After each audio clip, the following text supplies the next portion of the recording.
And welcome, friends, foes, and neutrals to the Daily Space Weather Show. We've got another spectacular series of solar images, space weather information, and as you may have come to expect, volcanoes, earthquakes, and random rants. So we'll bring you all that and more today at the Smash News Network. Least busted name in news. This is the past 24 hours from the SDO 304 angstroms. And that's not a sunquake you're seeing right there. That is a roll maneuver by the SDO spacecraft. You'll be able to see it when we're zoomed out on later images. So you might see a massive number of plasma filaments. We've had some sunspot growth as well. We still do have a significant likelihood of solar flares. Let's take a look at the northern hemisphere. You'll see massive filament up there as it reorients and looks like part of it ejects as forecast. Up there in the northwestern limb, there you go. There's a close-up of that gigantic filament. And a huge portion of that filament is still anchored. So a lot of that filament still attached up there as it sets on the northwestern limb.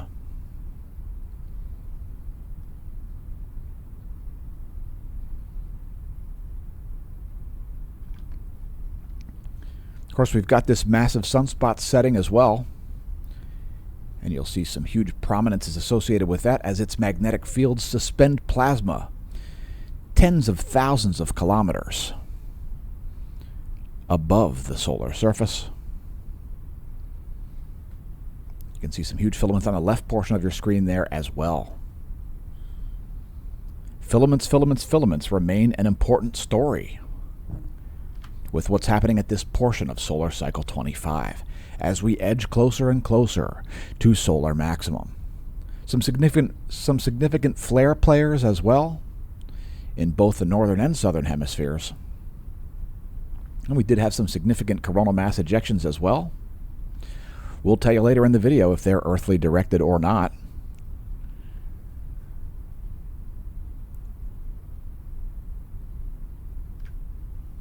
And a brief view at the southern hemisphere. Massive plasma filament down there around the southern polar region. You see that dark absorption feature down there south of the Earth scale. That is what I'm talking about. Filaments, filaments, filaments all over the Earth-facing portion of the solar disk. And by the way, if you wouldn't mind, please take a moment to press the like button. Thanks to our new subscribers over on YouTube as well. If you are new to the channel, do yourself a favor and press the subscribe button and increase the probability that you'll actually get the world's most comprehensive daily space weather show, solar imagery, and even Earth weather, which we throw in as a value-added feature. You want to know what's going on in the ionosphere, the lithosphere, the heliosphere? We cover it on the daily. Thanks also to the Smash Team. These videos are brought to you in part by the Smash Team at smashomash.com/Smash Team. That's our subscription services site, our paywall, so to speak.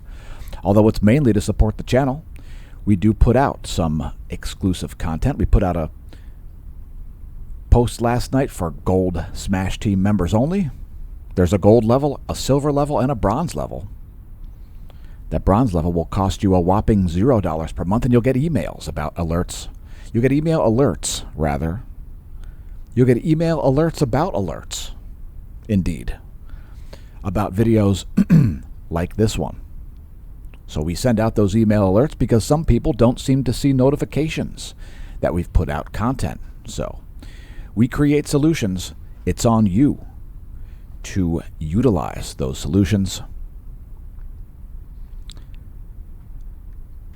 Smashomash.com/Smash Team. We launched it back in 2021 in October. And there's a silver level also, as well as a gold level and a gold annual paid-up subscription level. If you want to read about the only known plausible theory explaining the solar sunspot cycles, become a gold level Smash Team member, as We haven't even submitted that paper for peer review nor published it yet. In fact, it's not even completed yet. So if you want to support the channel, the best way is at smashomash.com/SmashTeam. The Gold Annual Paid-Up subscription does include complimentary merch. It's almost like getting 4 months for free.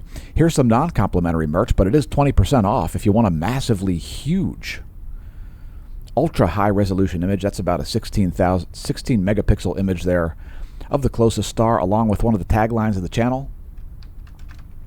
We'll keep an eye on it.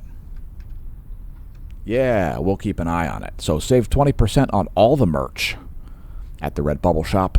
That's linked below the video, just like the Smash Team is linked below the video. You want a mini skirt with a high-resolution image of the sun on it? You want a t-shirt, tank top, sweatshirt? We got it covered. And indeed, we'll keep an eye on it, as we've done so in a fashion nobody else is probably able to do, I suppose. So you can support the channel that way with some merch. It's got the URL for YouTube there right on the product. A great SDO image there in 171 angstroms. We'll keep an eye on it. And keep an eye on the sun, but don't look directly at the sun, folks, unless you're using our channel to do so, of course. You can get some eclipse glasses from our Amazon shop. That's also linked below the video. If you do it right now, you might even be able to get those eclipse glasses before tomorrow. Not tomorrow, Saturday's annular eclipse. Annular eclipse coming to some states in the southern U.S. on the 14th. That's a set of 6 of the paper style eclipse glasses for less than $10 from the Amazon shop. Get those rushed to your door.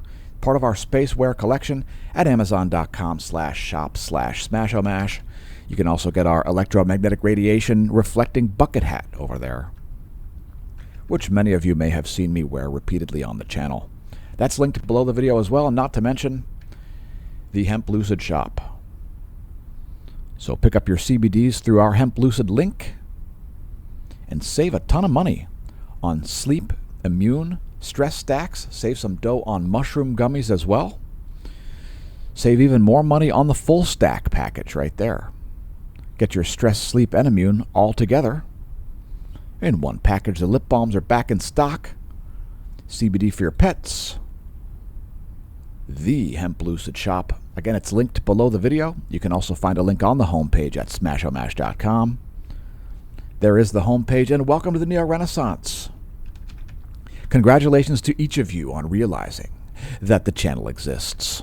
Cheers. We launched our own web ring back in February of 2019 in response to ridiculous, evil, and pathetic censorship on the internet. We realized we needed our own servers, and so we host a whole massive web ring to benefit people like you. So again, we've created the solutions to many of your problems. It's on you to utilize them. Go visit us on the internet at smashomash.com. I suspect that you're able to visit a website in that you are viewing this video. And here is the SDO Continuum imagery, and that's only yesterday's imagery, so we're not going to spend too much time on that. You will see at least one new sunspot growing right here in the center of the solar disk. It's already at least beta gamma class. There is the magnetogram for that same period. Again, that's only yesterday, so since it's a little bit outdated, we'll move right along to talk about a new volcano. Yeah, Flores Island has a new volcano. New volcano on the list, at least. Of course, volcanoes don't tend to be new. Anyway, lots of volcanoes erupting here at the moment. Let's run down the list. So a ton of volcanoes here on the list. So a little bit of a volcanic uptick. Flores Island there, increased seismic activity, alert level raised to 2.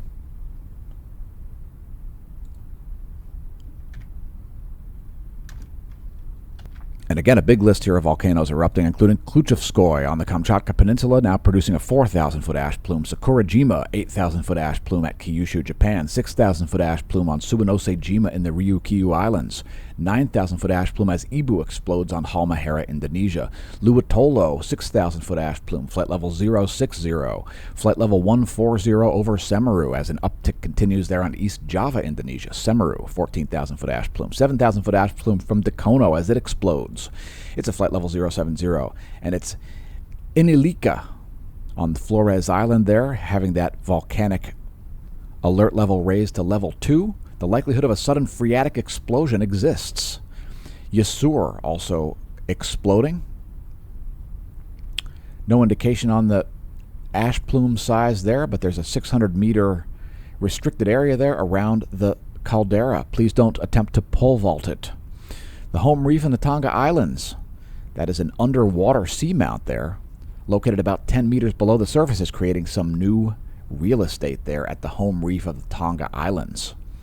So some new coastline being created there by the underwater home reef volcano Rincon de la Vieja in Costa Rica exploding. No indication of the ash plume size there. Rock fracturing has been detected. Sangay exploding, flight level 200, 20,000-foot ash plume at Ecuador from Sangay.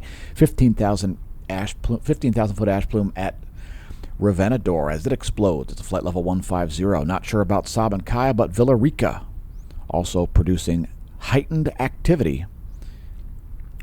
100-meter foot lava fountains there in central Chile. As far as earthquakes go, there was one significant quake. It was kind of in the middle of nowhere. There are the past 90 days. And here's that quake south of Australia there in the Southern Ocean. I guess it's the Southern Ocean. That was a 6.3 magnitude. We'll get to it here, citing quakes of a 5 or greater magnitude. So yesterday at 20:04, it was calm yesterday until around 8 p.m. Greenwich Mean Time there. A 6.3 strikes the Southern Ocean region there, south of Australia. And then Alaska sees a 5.6 out in the Aleutian Islands. That 5.6 occurred this morning at 2:41 Universal Time. Indonesia had a 5.2. That was at 6:18 Universal Time this morning. And then Papua New Guinea had a 5.1 at 10:34 Universal Time this morning on October 12th. And let's head back to space for some more imagery from SDO. So here we've added 171 angstroms. We started out showing just 304 by itself. That's 304 plus 171. Now let's subtract the 304 angstroms.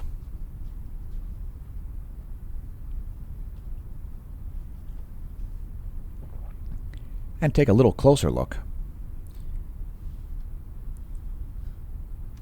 at the equatorial region.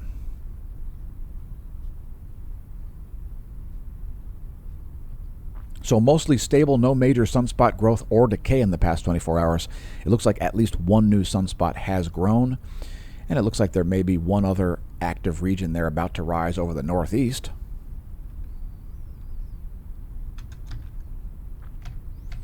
And as far as the 10.7 centimeter radial flux goes, it is now at 158 solar flux units. 158 is the radial flux number. There it is depicted by a black line for the past year from Solon.info. Radio flux now at 158 solar flux units. The red line depicts the sunspot number there. You can see how proportional those are. Sunspot number and radio flux are the most indicative determinants of the state of the solar cycle as we inch closer and closer to solar maximum. Still not there, folks. Still not there. Anyway, there's the Space Weather Enthusiast dashboard, forecasting a little geomagnetic unrest early in the morning tomorrow on Friday the 13th. 3.67 KP index indicated there.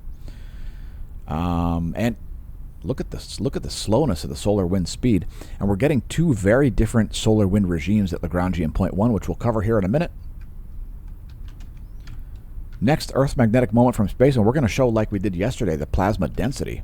Check out the plasma density, extremely low, which is depicted by white. That is low density. High density is depicted in blue.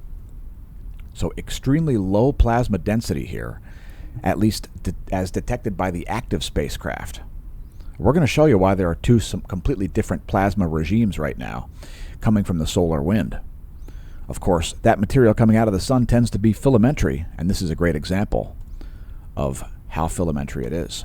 Here's the magnetohydrodynamic pressure since we showed you density. Here's pressure. Magnetohydrodynamic pressure is measured in units called nanopascals. And yeah, there are the past 4 hours of Earth's magnetic moment from space, and it is a very low pressure environment, at least according to the data from ACE. So Discover is showing a completely different type of solar wind. Again, we'll get to it here momentarily. Here's the model of Earth's magnetic moment from the ground. That's the space weather modeling framework also, depicting magnetic flux density at ground level, and you can see there's very little changes going on to Earth's B field. So geospace delta B, whenever you see delta in science, folks, it means change in, that is, change in Earth's B field, the field that goes through the magnet, this magnet being the Earth.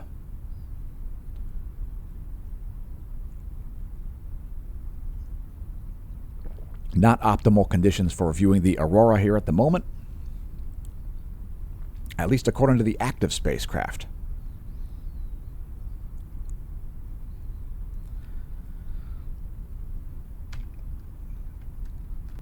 Planetary K-index, quite low. We never got the geomagnetic storm conditions that we were expecting. KP index currently only at 1. KP1 is the average of global geomagnetism. And we didn't really see any significant uptick in the KP index here, although we did see some indication of coronal mass ejection impacts.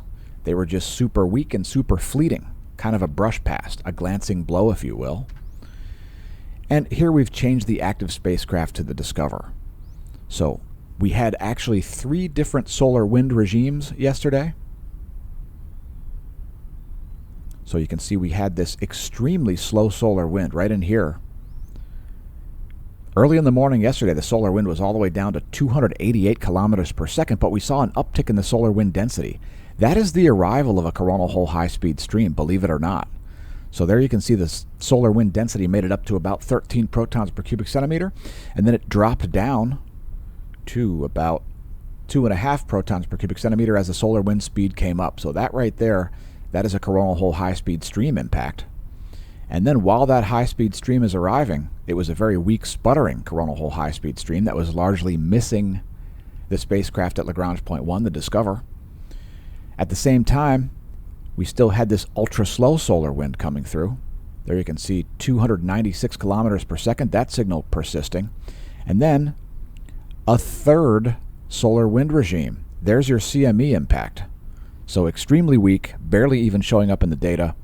But another increase there in the solar wind density, making it all the way up into the 30s.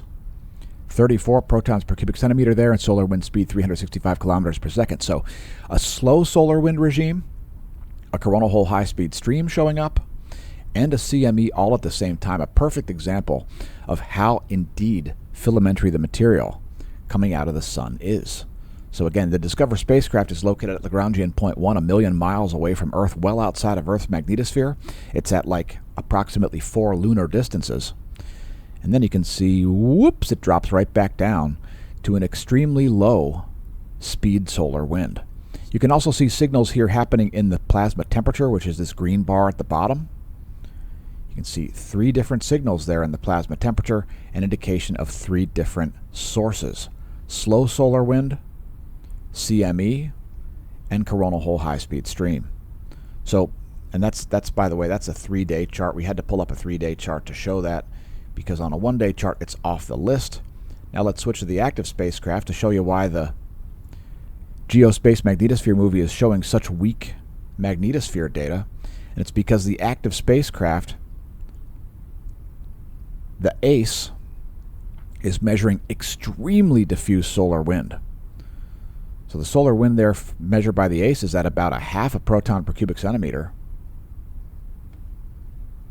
Solar wind speed there only 300 kilometers per second. So that these Geospace Magnetosphere movies, these are based on the active spacecraft. So that is why it's showing up like that.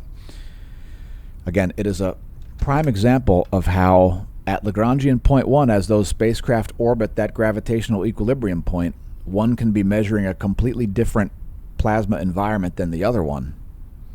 And that is what's been going on the past 2 days. So That's the solar wind explanation there. And actually, there were really two CME impacts. They were really minor. They were kind of brush-bys. They didn't really affect anything at Earth. Earth's magnetosphere pretty much shrugged those off. So moving on to the GOES magnetometers there, no significant spikes in those. And yeah, and by the way, we would prefer to over-forecast CME impacts because we're on the level of NASA. We want to forecast all the CME impacts. We're not worried about false alarms as much as we are astronauts. So NOAA is more concerned about not forecasting false alarms.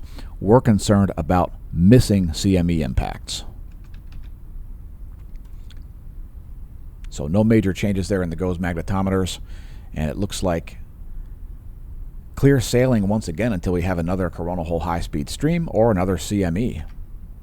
So here is the top view ecliptic plane field plot, and Earth is in a very small North Pole oriented current sheet here. So you can see that little current sheet. It's not expected to last very long here, only a day or two at the most, assuming we don't see any sudden changes like large sunspots forming in the southeast. Large sunspots in the southeast could change that, or even if we saw sunspots rapidly evaporate in the northeast. But at the moment, North Pole current sheet, don't expect that to last very long. That is the past 4 days of the heliospheric current sheet's polarity. And next, the line of sight field plot. So here's a great example of how you can see this small B field. So here is this is the field associated with this North Pole current sheet right in here. And then here's this much larger South Pole current sheet, which is kind of surrounding that North Pole current sheet. The line of sight field plot depicts the photosphere magnetogram in grayscale, the solar B field in blue, polar fields in green and red for north and south respectively. Next, the coronal hole line of sight field plot. And we've got another well-defined coronal hole here reaching up toward the equator as that South Pole coronal hole sets. There's that North Pole coronal hole and North Pole current sheet. And let's take a look at SDO 211 angstroms. So there you can see that SDO roll maneuver because we're zoomed all the way out here, and the 211 angstroms shows the extended corona, so you can actually see the SDO rolling there as the image is manipulated to keep it upright and as centered as possible there. So there are coronal holes in ionized iron, 211 angstroms. And here's a little closer view.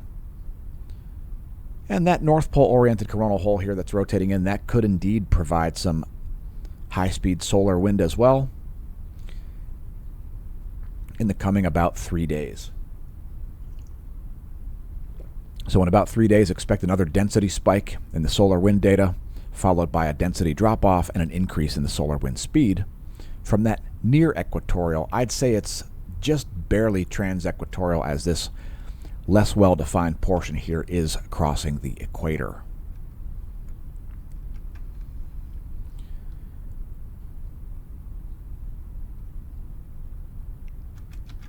Next, sunspots. I guess those are important, right? Sunspot number is currently at about 138. There is the ROB, the Royal Observatory of Belgium's sunspot number monitor. Sunspot number at about 138 here. Here's our flare probability monitor. And we do have multiple significant flare players here. We still have a possibility of major flares on the western limb. So both of these areas over here could produce a large flare. And also this sunspot group right here, that is 3460. And some of these other groups are fairly magnetically complex as well. This large group here, known as 3465, that one is a pretty simple sunspot, but there is more activity rising in the northeast, so there is some possibility of large solar flares here moving forward. here the past 24 hours. We've put 335 angstroms here to highlight the active regions along with the SDO continuum here.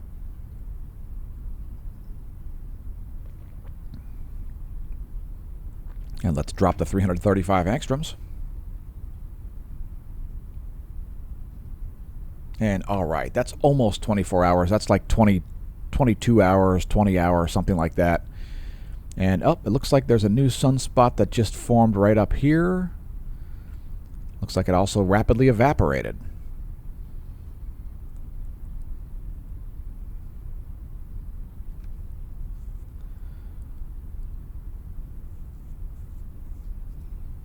So mostly stable there, no major changes going on with sunspots in the past 24 hours. Here is the magnetogram for that same period. About 24 hours, more like 21 hours, I think it is. As sometimes when we put out the video, there is a little bit of data missing. So moving right along here to the energetic particles, we do have a significant possibility of SEPs here at the moment. Ghost proton flux here, showing just some tiny little blips on the radar there on the ghost proton flux. But nothing major. There is a possibility for solar energetic particle events moving forward. So we do have the appropriate environment right now to see SEPs. I won't get into why. This is the daily space weather. So we did have at least one M-class flare in the past 24 hours. It was a double spike.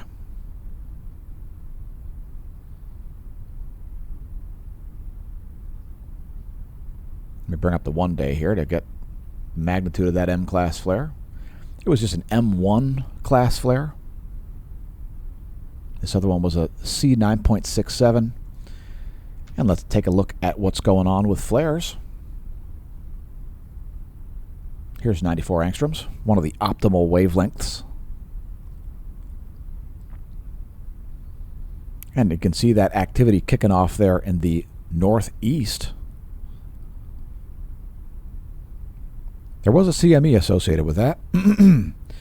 And man, it looks like we may have had multiple events happening here at the same time. Certainly multiple events there happening in a short period of time. So that double spike flare was really multiple things. Okay, so the M-class flare was up here in the northwest, and I think the C-class flare was actually down here, so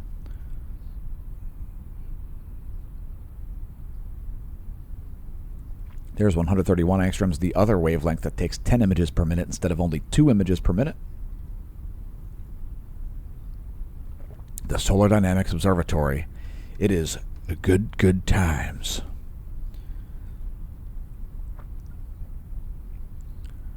And we've got some fascinating cosmology stories for you here as well today.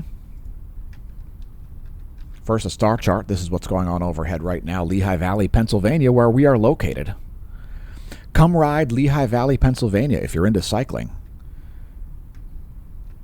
We've got you covered with some of the best roads in the world. Also one of the most significant cycling communities on Earth. World-class cycling every year. Right in Trexlertown, Pennsylvania. As Jupiter sets, Venus is being chased by the crescent moon, Mercury, the Sun, and Mars. Skyandtelescope.org. If you want to make your own star chart, here is a solar system forecast before we talk some interesting stories about what's going on in the realm of NASA. So there's where things are today. There's where things will be in 1 week. And if you'd like to be frightened of something, you can be frightened of this. Uranus, Jupiter, Earth, the Sun, Mercury, and Mars are all in a line, which means absolutely nothing. Continuing right along to the OSIRIS-REx mission. Yeah, the OSIRIS-REx mission. So this guy has been working on the OSIRIS-REx mission for 18 years. Yeah, it takes a while to send a spacecraft out into space and pick up material from an asteroid and bring it back to Earth. Here is some of the material. You've got some, this is actually clay right here. So this is clay fibers that have water inside of them. Let's get rid of the closed captioning. There's some clay from the asteroid Bennu. Here you've got some sulfide mineral plates. And then you've got some, these are actually lodestones here. So these are chunks of magnetite, which might eventually give us some insight into what was going on, I don't know, 4 billion years ago in the solar system. So sweet stuff going on there. Here's actually a CT scan of one of the rocks. And those red portions, those are carbon-containing minerals, which is exactly what they were trying to get. So they nailed it. There's the material. Let's bring that back. Now this miscreant right here stopped the thing from closing completely, so they were actually losing some material into space as OSIRIS-REx made it back to Earth. Anyway, there's a great video there. You can see all that information. There's ultraviolet imagery. Again, carbon-containing compounds there in some of those rocks, which is exactly what they were trying to get. And today's astronomy photo of the day is about Mu Cephei. Yeah, Mu Cephei. It is one gigantic star. It is a red hypergiant.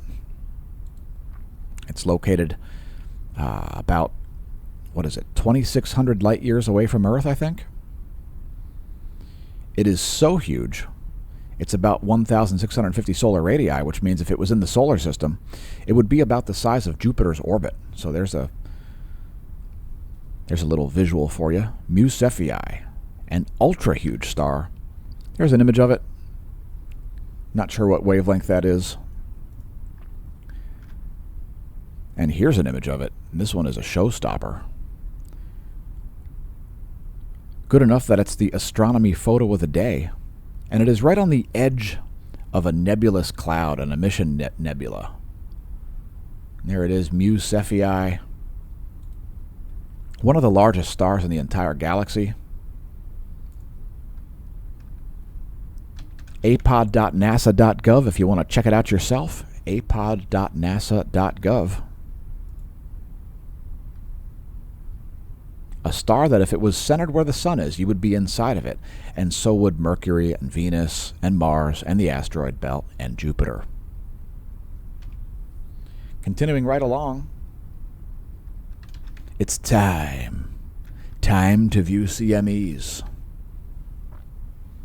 There are yesterday's coronal mass ejections, and there were some. Are they earthly directed? Well, I don't think so.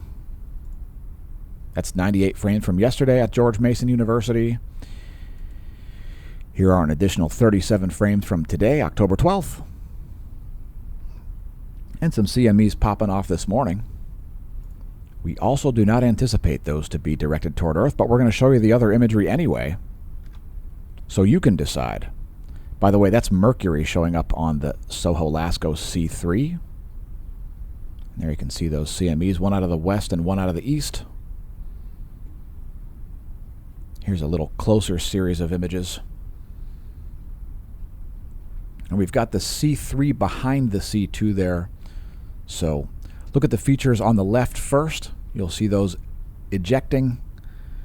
And then you can go over and watch that same ejection on the right side. So almost a simultaneous couple of events there on the east and west.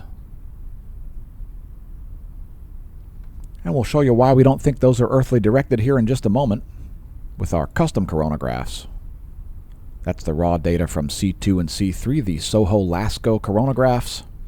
We'll also show stereo A real quick. Once again, we've got the raw imagery on the left and the difference imagery on the right. And the difference imagery should be slightly behind. There you go. A couple of rather spectacular light shows there. Not likely to produce any space weather here on Earth. So here come our custom coronagraphs. And the coronagraphs are less than 24 hours. The SDO is close to 24 hours. So you're going to see the coronagraphs freeze up there while the SDO continues its motion. 304 angstroms SDO, SOHO-LASCO C2 in red, C3 in blue. Here's a little closer zoom in.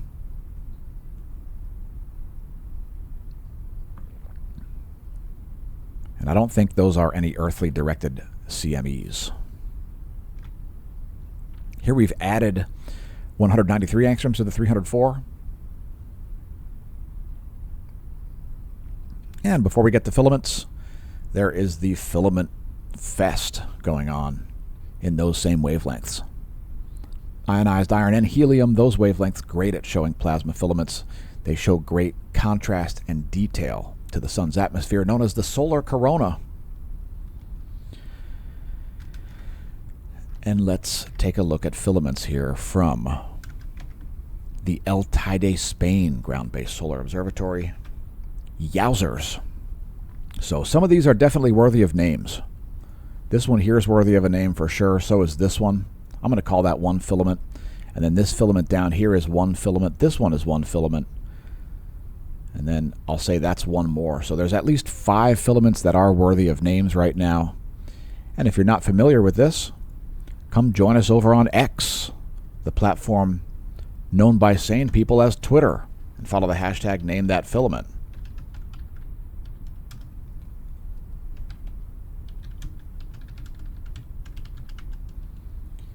Naming filaments after living humans? What do you think? Let us know in the comments. Although, if you want to actually name filaments after your friends, your foes, or even yourself, you got to do it on X, because we don't even have 500 subscribers, 500 followers over there. I don't understand it. It's berserk. It's called censorship. I mean, we've got over 22,000 tweets, and we've been doing that since what, Smash Staff? February of 2019. Also, the same month we launched our own website.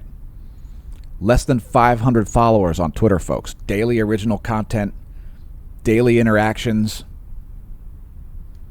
Yeah. If you think free speech is fixed on social media, I don't know what fantasy world you're living in, but follow us over on Twitter anyway, x.com/smashamash. There's a fantastic space weather community over there, Aurora shares, and all kinds of other stuff that we won't cover on the Daily Space Weather. Anyway, there's the grayscale imagery. Again, a massive filament fest continues on the Earth-facing portion of the solar disk. And we're about to bonus features. And before we get to bonus features, here is the last major animated solar imagery we'll show. That's the past about 2.5 hours from the GOES 16 SUVI with its fantastic wide field of view. You can see major prominences there in the northwest, the west, and a crown prominence. Looks like it's forming down there around the southern polar region.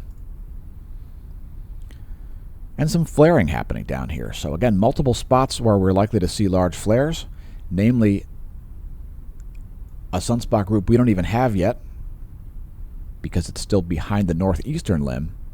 Also this group over here, and this group over here, and also this group here. So again, multiple spots where we could see large solar flares. Here come bonus features. So get ready. We're going to blast through them at a breakneck speed. Satellite charging hazards are non-existent. No high-energy electrons are getting inside a spacecraft, and no low-energy electrons are building on the outside of spacecraft. It's smooth sailing, according to the satellite community dashboard. GOES electron flux here higher than expected because of the weakness of those CME impacts. So these are backing up the Discover spacecraft, or they're backing up the ACE spacecraft, and not me, because those CME impacts were not nearly as strong as we forecasted. So there you go. The GOES electron flux over the past 3 days, measured using radiography from the geosynchronous orbits of the GOES 16 and GOES 18. They measure it at the F layer of the ionosphere. There's the 1-year graph to put it in context. Quite low levels of electron flux here, but not as low as we expected. Here's the forecast model, and you can see NOAA was more in agreement with us than the actual observation. The forecast depicted by the green boxes, the observation by the yellow diamonds. Next, the layer where it's measured. The electrons are measured at the F layer of the ionosphere. Feel free to pause the video on this frame if you're not familiar with atmospheric temperatures, electromagnetic radiation penetration into atmospheric layers, and chemical concentrations in atmospheric layers. There is the vibrational frequency of the ionosphere, as reported by the Australian Government Bureau of Meteorology, and we're not seeing a dip in the vibrational frequency there because those CME impacts were basically non-events. Also, the coronal hole was basically a non-event. So it did show up on the Discover, just not the ACE, which is the current active spacecraft. Anyway, we also show the Anomalygram daily because you never know when you immerse yourself in the data that you'll answer questions not asked. So that's the thing that happens constantly in science, folks. People have been getting answers to questions not asked since prehistoric times, I would imagine. It happens to everybody who's doing science the right way. We all ask the same questions. We don't end up with answers to the questions. Instead, we end up with more questions, and often answers to questions not asked. Anyway, there's the latest image, 12:45 Universal Time for the raw ionogram, depicting vibrational frequency, and there is the anomaly in megahertz from a 30-day median. A little bit more red than we've been seeing, but mostly high-frequency anomalies at the moment. We'll also show the WHAM. That's the WHAM, folks. The whole atmosphere model, depicting total electron content and anomaly, a maximum usable frequency and anomaly. It's good for GPS operators over on the left and radio operators over on the right. That's what's going on. Wham! The whole atmosphere model.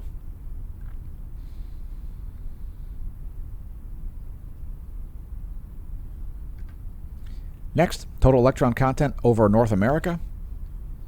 I guess we'll briefly show the whole planet view. There's the total electron content forecast, which still looks jacked up, by the way. No, Nibiru is not siphoning Earth's electrons off, since Nibiru is a non-existent fictional planet, star, or whatever. Here's the total electron content anomaly from a 10-day averager. We are seeing significant high electron count anomalies here over North America, all the way from Mexico to Canada.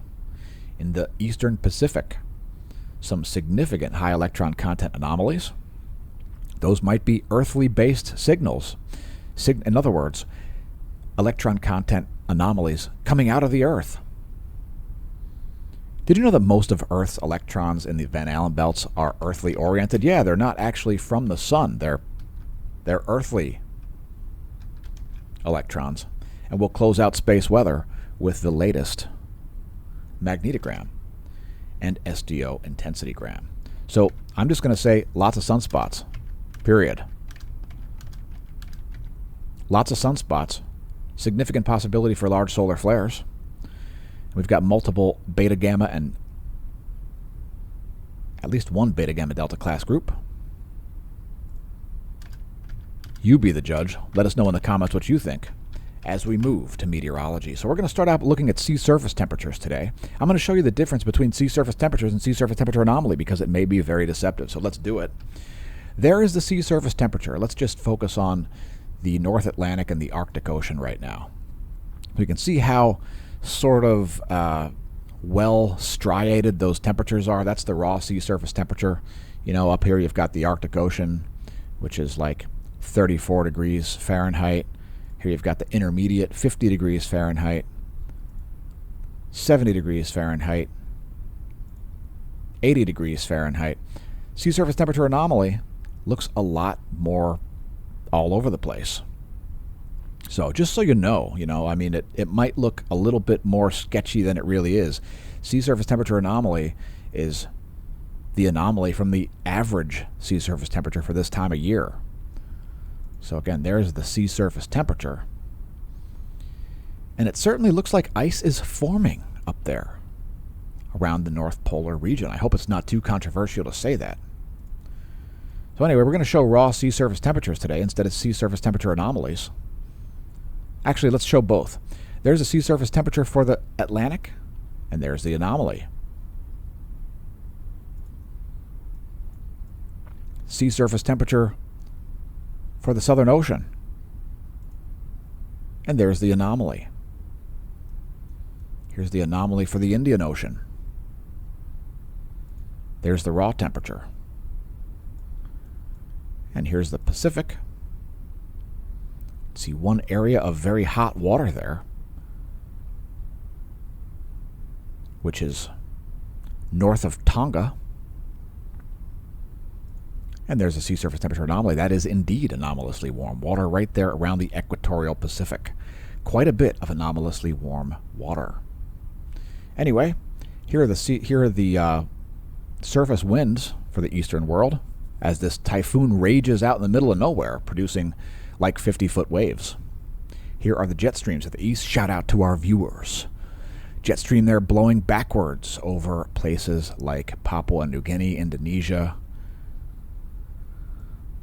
Here are the jet streams of the central world. Shout out to our viewers from Europe, Africa, and the Middle East.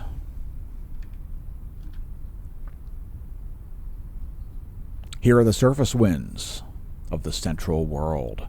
Here are the surface winds of the west. We're getting quite windy conditions there in Texas. And also the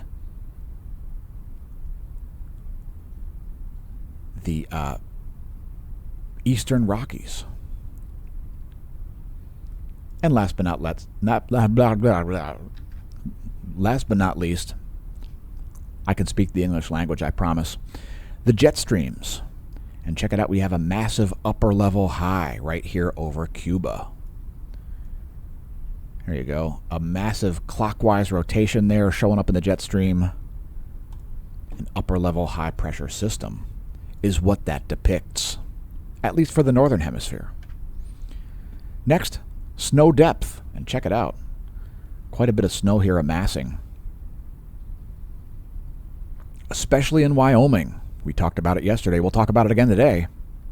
More snow to come. First, some clouds and fog map. There you go. Low clouds continue to persist over the southeastern Pacific. That is shortwave radiation from the NASA GOES Interactive Weather Satellite Suite. And we've got a close-up of these systems here bringing snow to the north central Rockies. There you go. Some turbulent weather there. You've got this south to north winds blowing from Texas up over Oklahoma and Kansas.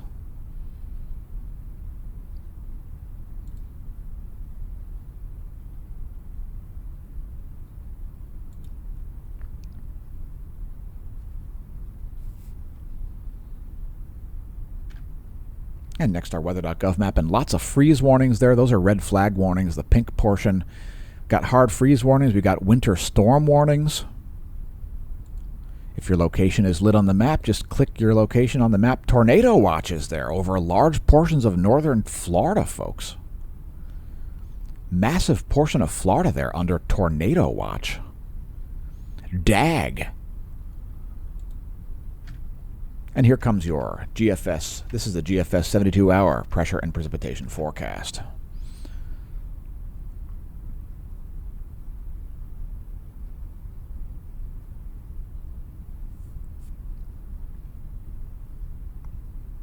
So heavy snow is going to continue here in Wyoming. Heavy snow there. Check it out.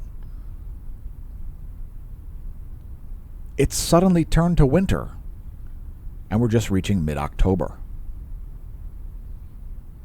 Wyoming, it's so cold, it's so hot that it's cold. Next, positive snow depth change in inches for the next 72 hours in the GFS model.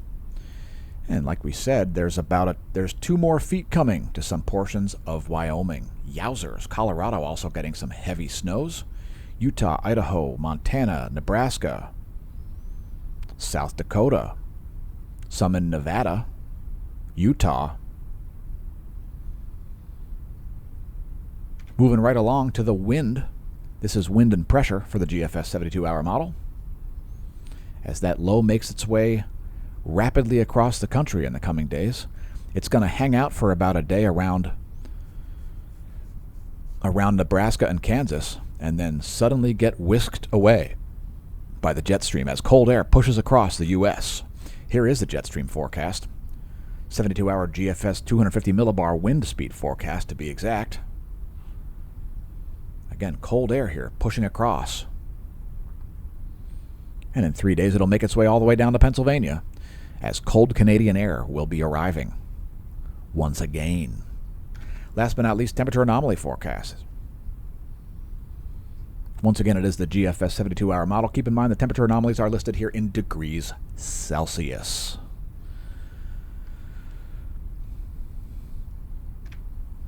Next, lightning. We did see some significant lightning there, especially in Nebraska and Iowa.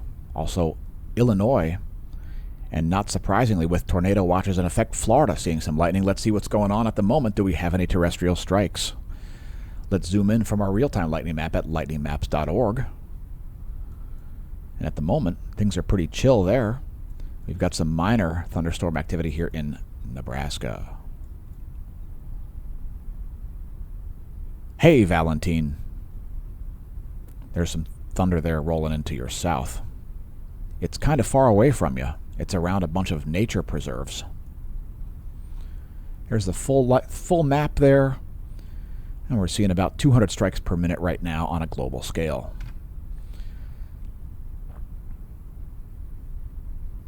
So a huge weather system here moving up around North Carolina at the moment. That's our Doppler radar map.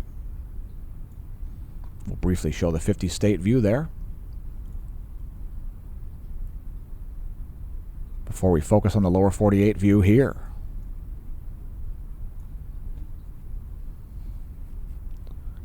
Ground-based Doppler radar systems show vertical motion. Space-based shortwave radiation shows infrared radiation, clouds and fog even when it's dark, and water vapor map. Another satellite-based system, 6.19 micrometer infrared radiation showing all of the water vapor, the moist air, the dry air, which is just as important as the moist air. Anyway, there's where we'll close things out with a recap.